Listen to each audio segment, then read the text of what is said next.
Nutrition in Motion, and I practice in the Bedford, New Hampshire area. As a registered dietitian, I am definitely very passionate about helping others meet their health and their wellness goals and really finding a realistic way to do so. So throughout this presentation, we are going to be discussing chronic disease and how to prevent and manage your own risk factors. So during this presentation, we are going to be looking at the definition of chronic disease. We'll take a look at some examples of chronic diseases, and we will introduce some ways to reduce your own personal risk. For anyone who does have questions, I'm not sure how these typically run, but I'm happy to answer them at any time. I know there's going to be quite a few of us on here. If anyone wants to put anything in the chat box, I can try to keep an eye on that as well.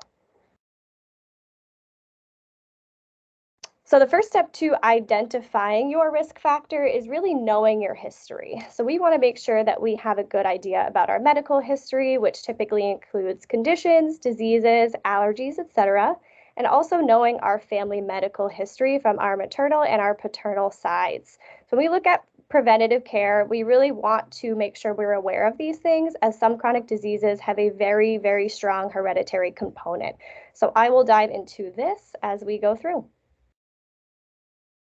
So first we'll take a look at what is chronic disease. So chronic disease is a condition that is persistent and long lasting. So if you have something like the common cold, typically that's an acute illness that comes and goes very quickly. Chronic disease is something that lasts pretty long, and if left untreated, it can become very progressive and it can get worse as time goes on. Chronic disease is the leading cause of death and disability in the United States and is responsible for 70% of all deaths in the US. It's estimated that about 6 in 10 US adults have one chronic disease, and at least 4 in 10 adults have 2 or more, which typically we consider to be a metabolic disorder when you start to develop more than one as a chain effect. When I think of chronic disease, I typically think of cardiovascular disease, stroke, diabetes, and also hypertension. These seem to be the main 4, and they all correlate in some way. There are also things such as gastrointestinal diseases, such as Crohn's or colitis, autoimmune diseases such as rheumatoid arthritis or celiac disease, which also can correlate to a gastrointestinal disease, and also nutrient deficiencies. So we're going to be taking a look at how nutrient deficiencies can impact your long-term health, as well as all of these listed here.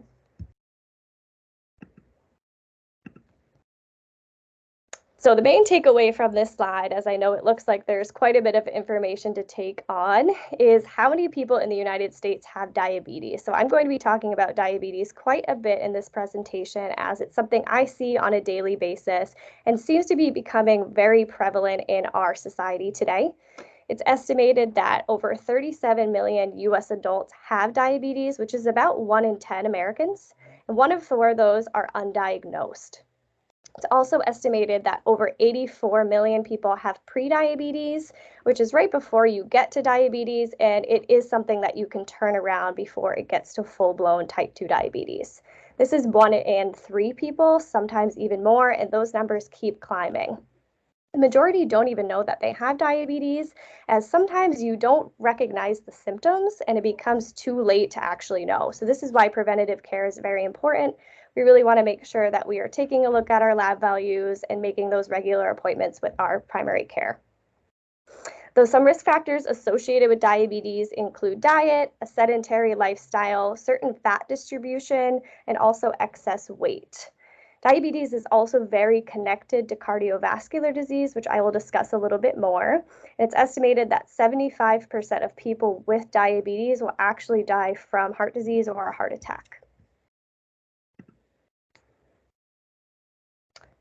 Preventative care is very, very important, and that's something that as a dietitian I work with on a regular basis. And it's important to note that prescription drugs are not working for the prevention of these chronic diseases. So we may need them for the management and the treatment of our chronic disease, but it's something that we want to make sure we're taking care of before we get to the need of needing a prescription medication. So according to the CDC, 3 billion prescriptions were filled in 2016 by physician offices. And I did try to look up the latest data, and there's still being some research here, but it is climbing every single year. So people are relying on these prescription drugs more often now, and it's really crippling our insurance system. So 1 in 3 Americans actually suffer from a chronic disease, which means most of these people are needing a prescription drug. I will say, as a dietitian too, one thing I talk about with my clients in the initial appointment is, what are your short-term goals? What are you hoping for your long-term health? I'd say 80% of the time, if not more, what most of my clients tell me is, we want to prevent the need for a medication. So this is something I work with every single day. Maybe it's preventing the need for metformin for diabetes or a statin for high cholesterol, but it's really important to take care of the preventative side before it becomes too late. The good news is that most conditions are preventable and or treatable through proper nutrition and a healthy lifestyle. So in this next portion, we are going to review some of these diseases and how you can reduce your personal risk. First, we'll start with cardiovascular disease, which hopefully some of you have heard of before. I know it's become extremely prevalent now these days. So cardiovascular disease is one of the leading preventable causes of death in the United States. It all starts with inflammation to your blood vessels. So what happens is the inflammation from your blood vessels that occurs from high blood pressure, high blood sugar, which comes from diabetes, and also high cholesterol, really slams against the blood vessel walls because of the high blood pressure. And just like a cut on your leg or your arm, your body tries to repair that damage by keeping it over with a scab. So in this case, your body's using cholesterol that builds up on the blood vessel walls. And over time, this cholesterol builds up and leads to damaged blood vessels. It can lead to a heart attack, overall heart disease. Sometimes it can lead to a stroke if that cholesterol breaks off and travels to the brain, causes a loss of oxygen. So we want to keep our blood sugar, our blood pressure, and also our cholesterol down to prevent this. So some ways to keep your cardiovascular disease preventable is to keep your blood pressure and your blood sugar under control. We also want to eliminate trans fat. So I will say I'm the type of dietitian that doesn't tell you to cut anything out of your diet. But the one thing I do like to tell people is try to really eliminate this trans fat wherever you can. We have found with modern research that it is detrimental to your cholesterol, to your risk of developing these chronic diseases. Trans fat is typically found in foods such as like margarine or Crisco. You can also find it in hydrogenated products. So one good example is peanut butter, the typical brands that you'd find on the shelves. You really want to look for the brands that have the oil that is circulating on the top of the peanut butter, because that means they're not using a hydrogenation process to blend all of the oil and the nuts together. So trying to find all natural wherever you can. My personal favorite is the Teddy's brand, which you can find pretty much anywhere. So trying to eliminate the trans fat.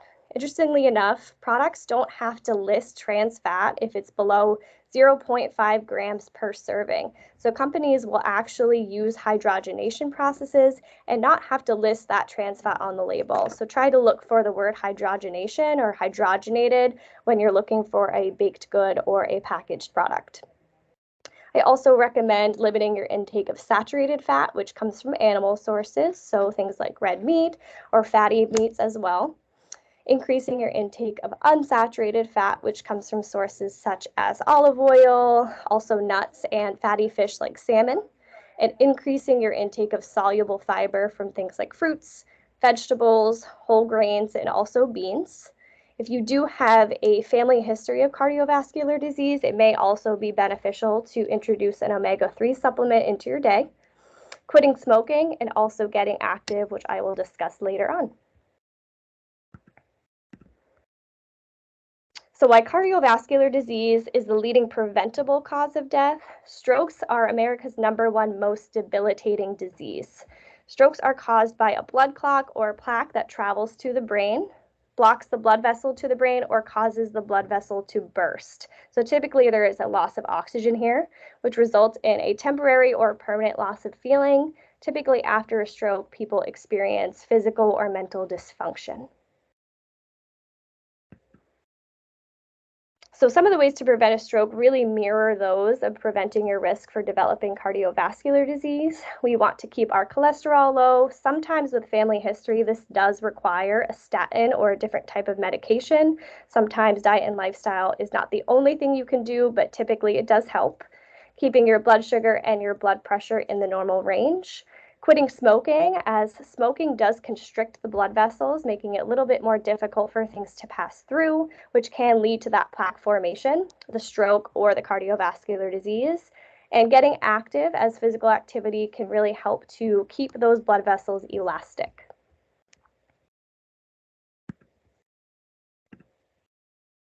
If I had to choose one chronic disease for everyone to be aware of and to educate people on, it would definitely be diabetes. It's something I work with every single day. I'm starting to notice more and more individuals developing diabetes. Typically, as we saw before, a lot of people don't even know that they have diabetes.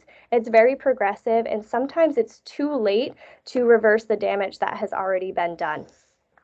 Diabetes does start with a dysregulation of the blood sugar. So what I explain as peaks and valleys of your blood sugar throughout the day. So if anyone has ever noticed that blood sugar crash, maybe around that 2-3 o'clock period, so probably right now everyone's starting to feel pretty hungry, ready for that snack. I usually recommend introducing something with a carbohydrate and a fat or a protein source at this time of day to keep that blood sugar stable later on in the day, to increase your energy, to reduce that fatigue, and also to reduce the cravings later on in the nighttime.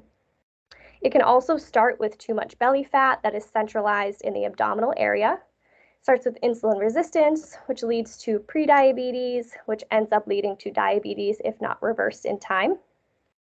So overall, we really want to make sure that we are keeping control of the carbohydrates, the type, the timing, and the amount.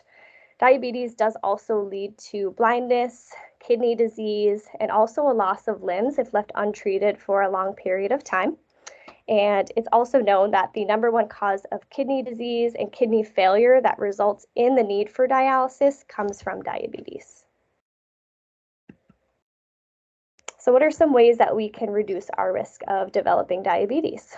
We want to choose minimally processed carbohydrates that are very high in fiber, like fruits, vegetables, whole grain options, and also beans and legumes. Things such as quinoa is a great grain to add into your day.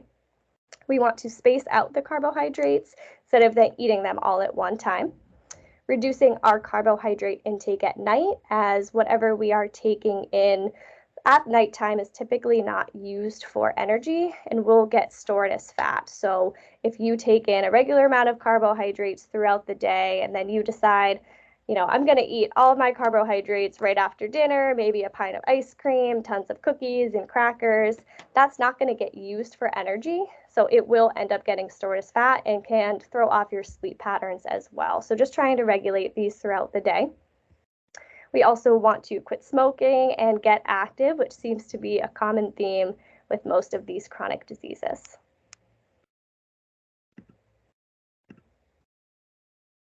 Does anyone know what the nickname for hypertension is, or high blood pressure?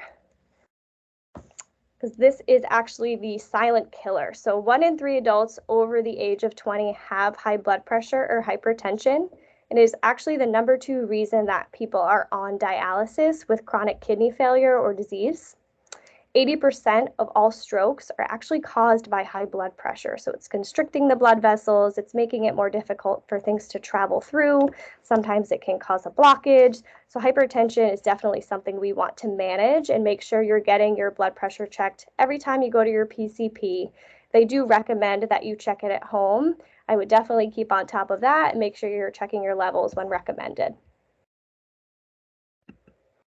Some ways to reduce your risk of developing hypertension or high blood pressure includes increasing your intake of potassium. So foods that are high in potassium include potatoes, bananas, and also tomatoes.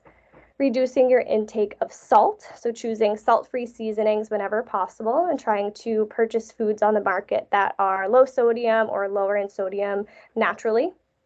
Managing our cholesterol and our blood sugar.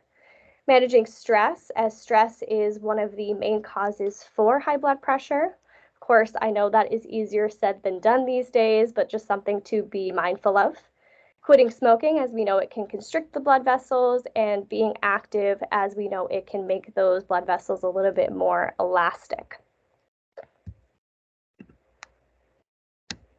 So next we'll switch gears and talk a little bit about gastrointestinal diseases, which I find in my practice has becoming very common lately in younger ages as well. So first we'll talk about celiac disease, which I feel like, 20 years ago, this may not have been talked about much. I'm starting to notice with my colleagues and just my age group in general that we are noticing celiac quite often. Celiac affects 1 in 133 people, with 1 in 1,700 of those individuals being undiagnosed. So a lot of people are going with celiac and not even knowing what it is because it's disguised as other gastrointestinal diseases. Celiac disease is difficult to diagnose because it does have a different symptom in each individual. Some of them are very common. The ones I see typically the most are weight loss and diarrhea, where some other individuals experience constipation and also weight gain. And there's also an asymptomatic form of celiac disease where people have no idea what's going on internally. Celiac is actually a genetic disorder with a strong hereditary component. So this is something I urge you to check your family history of. So what happens is the protein in wheat, which is the gluten, also present in wheat, barley, and rye, those three things where we want to make sure we're taking the gluten away. The body starts to attack the small intestine when these things are ingested. Small intestine is where you absorb vitamins and minerals such as vitamin B12, calcium, and also iron. So your body becomes deficient in these certain nutrients. Celiac is typically diagnosed through a blood test with your PCP, and I've also had clients go to a GI doctor for an endoscopy to confirm the diagnosis. Gluten intolerance, on the other hand, is a little bit different where you can still ingest the gluten if you really want to. If you're going to a party and you really want that chocolate brownie made with flour, you can have it. You just have to deal with the repercussions for a little bit of time, some people being more extreme than others, but we know that it's not causing as much internal damage when ingested as compared to celiac. Gluten intolerance is typically diagnosed through an elimination diet or a food sensitivity test with a dietitian. And there are also other gastrointestinal diseases such as acid reflux, which is very, very common, sometimes comes about in pregnancy and disappears.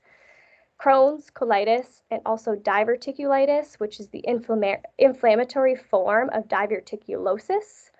Irritable bowel syndrome, which is a multitude of different symptoms. I find that personally being the catch-all for other diseases. So if you are someone who's gone to the doctor, they may have just said, oh, it's probably IBS, which we know can be managed through diet, lifestyle, and managing your stress and anxiety.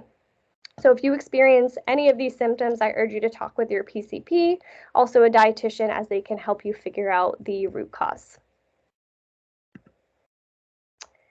So how do we manage the gastrointestinal diseases? We do know that some of these are not preventable, like the celiac, especially if there's that strong hereditary component, but there are ways to reduce your risk and also manage. Limiting your food intake 3 hours before bedtime and also limiting alcohol and caffeine and chocolate are 3 things that you can do to reduce your risk of having that really painful acid reflux. So really not laying down before you go, right after you eat, before you go to bed, giving yourself that time in between. You can also go through food sensitivity testing with a dietitian to look at the IgG antibodies versus the IgE, which is a full-blown allergy. They have different reactions in the body. Reducing your intake of sugar and introducing plenty of healthy bacteria into your day, such as taking a probiotic, eating kefir, or eating yogurt. Of course, quitting smoking and getting active, as those are the main 2 with every chronic disease that we have listed.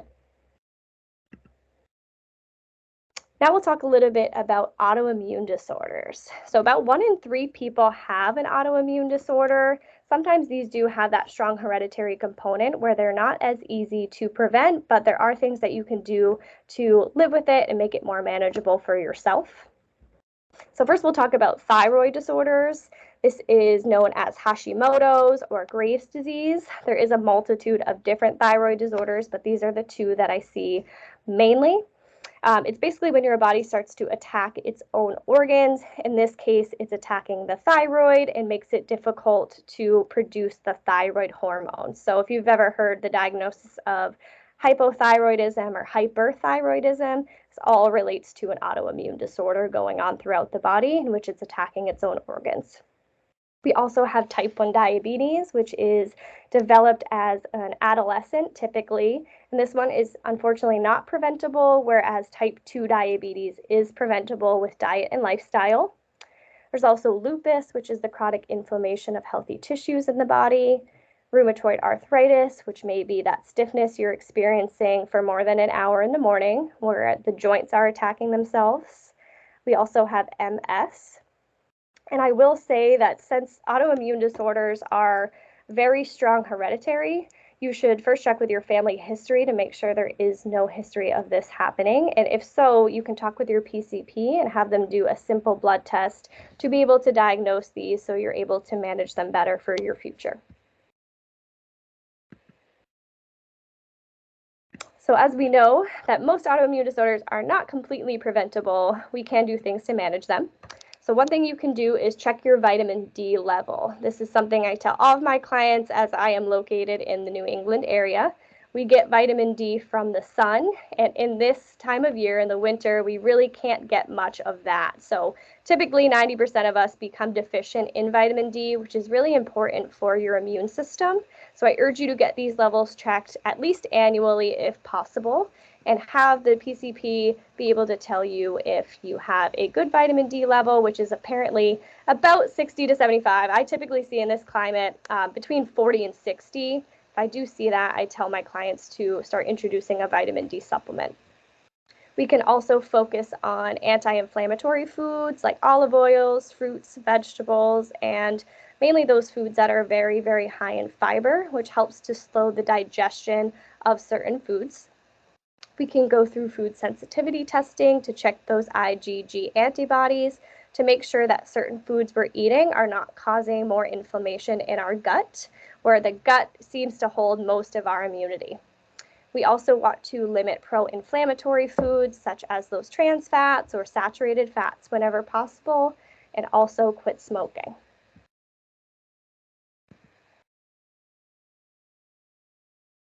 Nutrient deficiencies are extremely apparent if we are in the northern climate. So if most of you are located in the New England area, there is a chance that you could be deficient in that vitamin D. I do see a lot of clients around that 40 to 60, sometimes below. I've seen some really concerning levels like a 12, and this is usually when a high dose of vitamin D is required. It is important to note that we do not want to exceed the vitamin D limit, as it can become toxic to our body. So staying between 30 to 90 is typically what I like to see. Majority of people in New England are below 30, and I typically recommend adding 2,000 to 4,000 international units of vitamin D3 per day. Some people require more, some people require less, so this is something that would have to be individualized and talked over with your medical provider. We also see quite a few deficiencies in the B vitamins, specifically B12 if you are anemic, also B12 if you have celiac disease. So it's actually depleted by stress. So over time, I think it is important to take a B complex vitamin in your daily regimen if possible. B vitamins really aid in the energy, metabolism, and function of the brain and nervous systems, and also helps with red blood cell formation and production. I typically see some deficiencies in iodine and selenium as well, both of which being extremely important for your thyroid health. So this becomes a decreased intake of iodized salt, which is one of the only forms to get iodine, also seaweed. Selenium, which is depleted from our soil. A good way to get selenium is from Brazil nuts in your diet. So if you're someone with hypothyroidism or Hashimoto's, sometimes eating a few Brazil nuts every single day can help with that selenium to replenish it. Of course, this is also something I would have individualized with your medical provider. And just making sure that you are trying to get these checked on an annual basis if your PCP recommends it. So in order to keep an eye on this preventative care, we really want to make sure that you know your numbers. So having copies of your lab sent directly to you, what I do recommend to all my clients is just keeping track of these annual numbers every single year. So really take a look at the trends. Is your cholesterol climbing? Is your healthy cholesterol going up? Are you doing things right? Is what you're doing that's working? Is your hemoglobin A1C climbing every single year, which could put you at risk for diabetes? So really just looking at these trends instead of just the 1 year at a time. The list of recommended yearly labs I typically recommend are the Comprehensive Metabolic Panel, which will include your fasting blood sugar, your lipid panel, which includes your total cholesterol, your LDL cholesterol, which is considered the bad cholesterol, and also your HDL cholesterol, which is considered to be your good cholesterol, your hemoglobin A1C related to diabetes, and also your vitamin D levels. I do find that PCPs in this climate do like to check vitamin D levels on an annual basis, but it is something that you would have to bring up as insurance doesn't always cover it. Sometimes it does. More extensive lab work may be beneficial in reducing your own personal risk. For example, I work with a nurse practitioner in my practice and typically see some people get their adrenals checked with adrenal fatigue if they're noticing really big crashes throughout the day. So this looks different to every person. So as a dietitian, I definitely focus on not just basic nutrition, but working on all areas of wellness. That includes getting good sleep, managing your stress, whatever that means for you. I know that's different for everyone. So some people like to meditate, some people go to counseling, some people like to read before bed. This is, of course, different for every individual. Increasing your physical activity and keeping track of your nutrition and trying to introduce healthy foods on a regular basis and whenever possible. I will say that all 4 of these things are really the pillars of health and wellness. So the more you focus on all 4, the better off you will be in the long term. Of course, physical activity and getting active is extremely important for reducing your risk of chronic disease. So something that physical activity can do for you is reduce your high blood pressure. It can reduce your risk of developing type 2 diabetes, heart attack, and also stroke. It releases endorphins, especially in the winter when sometimes we just feel that sluggish feeling. It can really help to get you feeling good and motivated. It helps to maintain your balance and also your muscle strength to prevent sarcopenia as an older adult. It can help to reduce your risk of injury and falls as well. And I always tell my clients any movement and exercise is better than none. So this doesn't mean that you have to start marathons if you've never done that before. But getting out for a 20-minute walk or riding the bike every 5 days, just doing something is definitely better than nothing. I have seen quite a few individuals start to take up yoga as well, as it's something that we can do to manage our stress at the same time. So I will say that food is a powerful medicine. Of course, it's not the only one, but it's something that we can introduce in a healthy way to be able to prevent these chronic diseases.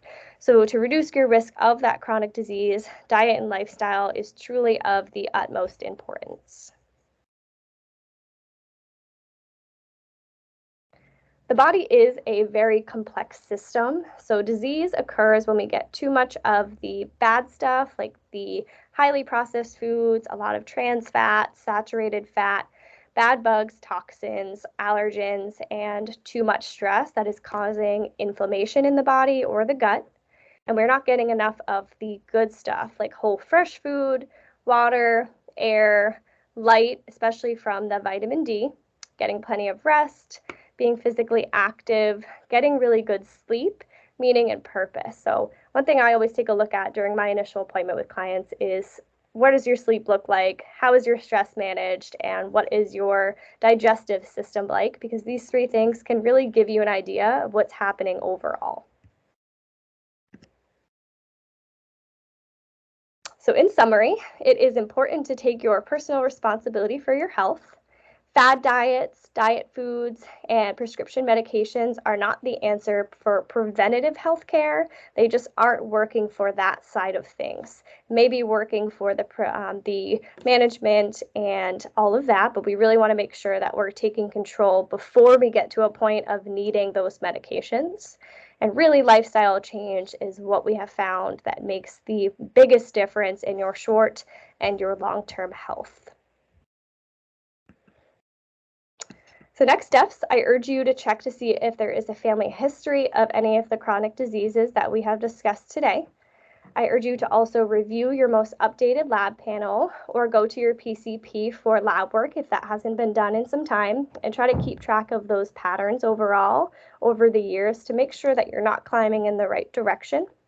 If you have questions regarding your risk of chronic disease, I urge you to contact a dietitian or your PCP to review the information and try to learn your personalized recommendations. As I can't say enough, there is no one size that fits all. It really looks different to each individual. All right, does anyone have any questions?